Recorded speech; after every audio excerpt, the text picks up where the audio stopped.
Hey, welcome to the Wine Country Weekend Soundtrack Podcast. I'm Big Rick Stewart. You can check out the Wine Country Weekend Soundtrack every Saturday and Sunday. We have a 10 at 10 both days at 10 a.m., and we also have a Beatles brunch at noon. I play fun music and I share great information, and the podcast has stories that are part of some of the great information you hear every Saturday and Sunday on the Wine Country Weekend Soundtrack at 99.3 The Vine.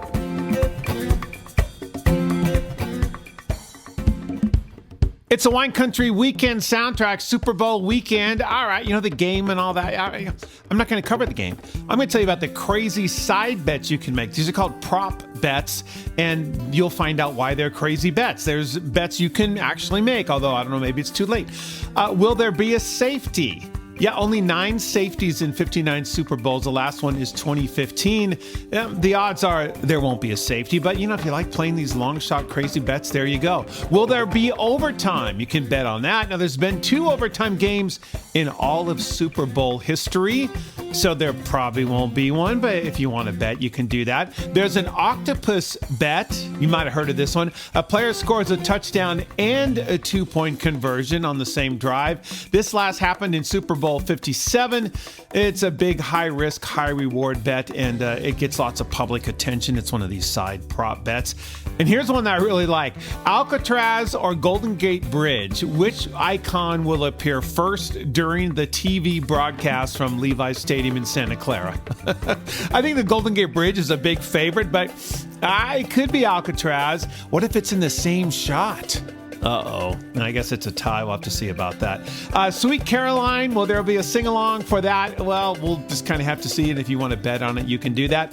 How about a lineman winning the Super Bowl MVP? Offensive or defensive lineman? If you bet $10,000 and it hits, you become a millionaire. If a punter throws a touchdown pass, you're going to make a lot of money. And if there's over 7 punts, that would be a really boring Super Bowl, but you could bet on that, and if that comes true, you'll win a bunch of money as well. Kind of all crazy. Enjoy things, and I hope the food's good. That's really all I'm hoping for. It's the Wine Country Weekend Soundtrack at 99.3 The Vine. Hey, I'm Big Rick Stewart. It's the Wine Country Weekend Soundtrack. Sometimes headlines don't give you the full story, but they make you click on it to read, right? And so I do that for you, so you don't have to worry in case, maybe you're cruising around, and I saw this at Lifehacker. A study found that Diet Coke is better for you than water.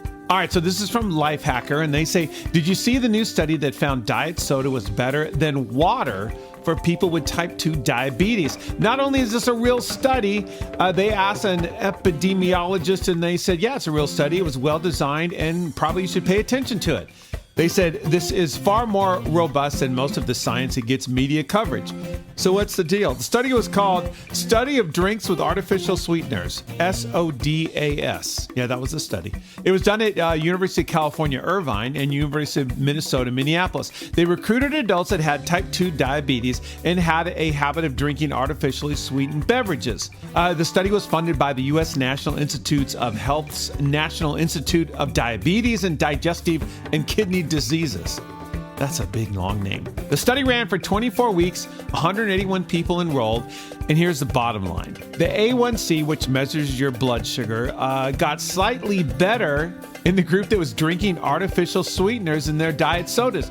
It went from 7.19 to 7.14. It got worse in the group that was drinking water, from 7.20 to 7.44. I think it's kind of a draw. I mean, the A1C number can kind of be really variable, and take this test twice and you might get 2 different numbers. But it did not go way, way, way up for people that were having diet sodas, and I don't know that means it's healthier for you than water. Don't take my advice. I'm just some guy on the radio. But it's kind of interesting. All right, I'm thirsty now. I'm Big Rick Stewart. It's the Wine Country Weekend Soundtrack at 99.3 The Vine.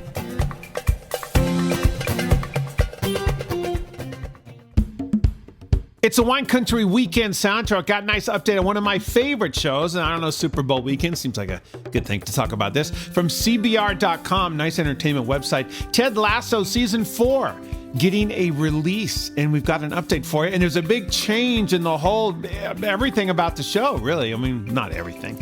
Ted Lasso will officially premiere season 4 this summer. This is from the Hollywood Reporter. Apple doesn't give us a quite date yet as far as an official day, but it will be out this summer. And there's a big change. They say Ted returns to Richmond, soccer coach over in England and all that stuff. All right. He's taking on his biggest challenge yet, coaching a second division women's football team. Wow. I think they mean soccer team, but you know what I mean. Throughout the course of the season, Ted and the team learn to leap before they look, taking chances they never thought they would. Wow. It's a great show. If you haven't seen it, you can catch up and stream them online. Kind of this guy totally out of his element, very motivational and always thinking positive. I mean, I really enjoy the seasons. And they've won a bunch of awards. They get an overall rating of 90% on Rotten Tomatoes by the critics for all 4 seasons. And the audience loves it as well. And it's just an awesome show. And season 4 of Ted Lasso happening this summer.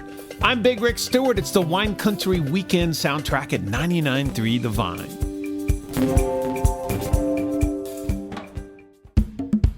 It's the Wine Country Weekend soundtrack. I know here at the Vine and in Napa Valley, we all love the Foo Fighters. And I know the Foo Fighters love Napa Valley. I mean, they're coming out here and hanging out, not just as a band, but, Dave Grohl and everybody. All right. So Dave Grohl has confirmed there's a new Foo Fighters album that is finished and it's on the way. And this is from Billboard magazine. They were doing a show in Tasmania. Wow. News from all over the world, right? They did this show in January, which is, right, the summertime down there, right? So it's a good time to be on tour. It was their first show down there in more than a decade. And Dave was on stage and he said, hey, you guys, guess what? We might have a whole new record of flipping songs that we just finished the other day. Well, he didn't say flipping, but that's kind of what he said. He told the audience this, and it would be their follow-up to the 2023, But Here We Are. And the record is now complete. And that's good news. So if you're going to see them at Bottle Rock, you might want to buy the new album and listen to it because they're probably going to do a whole bunch of songs from that. So check out the new album. And oh, by the way, at their show in Tasmania, this is really cool. They brought on stage Brett Webb, an Australian miner who was famous down there and made international headlines in 2006 after requesting an iPod loaded with Foo Fighters songs while he was trapped underground and they were getting all those rescue teams ready. He's like, I just want to listen to some Foo Fighters, man. They brought him on stage. That's pretty cool. I'm Big Rick Stewart. Love the Foo Fighters. It's the Wine Country Weekend soundtrack at 99.3 The Vine. It's a Wine Country Weekend soundtrack, and I'm Big Rick Stewart. I love doing Lego sets. Lego sets are really cool because the end result is really cool. It's very analog, so you actually can't do anything else while you're building Legos. At least I can't, because you really have to concentrate on these whole things.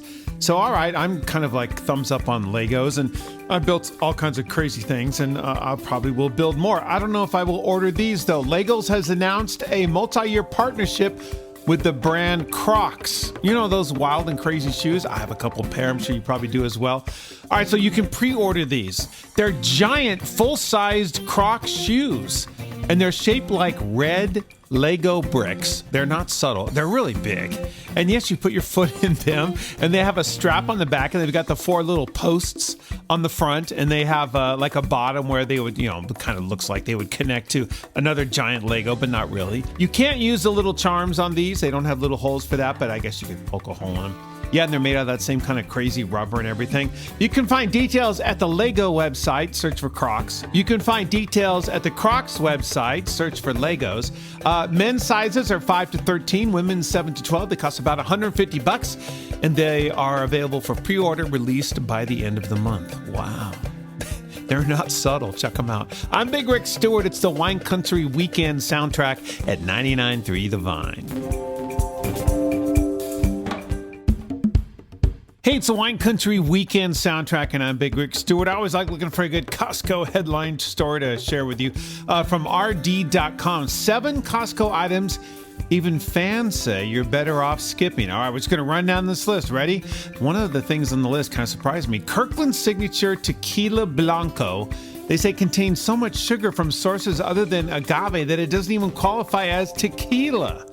Wow. They say that sometimes at the grocery store, even compared to Costco prices, you can get sodas much cheaper at a regular old grocery store. All right, so maybe check on that. People on Reddit say that they can get a bigger bag of beans, dry beans to cook in your pot, that's much cheaper than what they sell for at Costco. And then even that goes for canned beans as well. How about buying steaks at Costco? I think that's really popular. But a butcher on YouTube said they are actually mechanically tenderized. And that's not really a problem, except it kind of destroys the texture of a lot of steaks, and it's not really something you need to do most of the time, and it's unnecessary, and it kind of makes the steaks feel processed. Okay, how about pulled pork? People really hate on the pulled pork at Costco. They say it's extremely greasy and fatty, and it's not very good. The chicken breasts, you buy them in a big package, they say they kind of taste woody. They don't really have much of a flavor at all, and I think they also add lots of salt water and things to those. One person who said that they like to shop at Costco, but they don't like to buy bananas. They say the bananas go from green when you buy them to overripe almost instantly. There's not a sweet spot in between where you have that delicious banana going on. And I don't know why that would be. Maybe they store them the wrong way. I have no idea. Anyway, just thought I'd share these things with you. I'm Big Rick Stewart. It's the Wine Country Weekend Soundtrack at 99.3 The Vine. Those are some of the stories you can hear every Saturday and Sunday. It's the Wine Country Weekend Soundtrack with me, Big Rick Stewart. Thanks for hanging out for the podcast. Tell your friends and check out the Wine Country Weekend Soundtrack all day, every Saturday and Sunday, right here at 99.3 The Vine.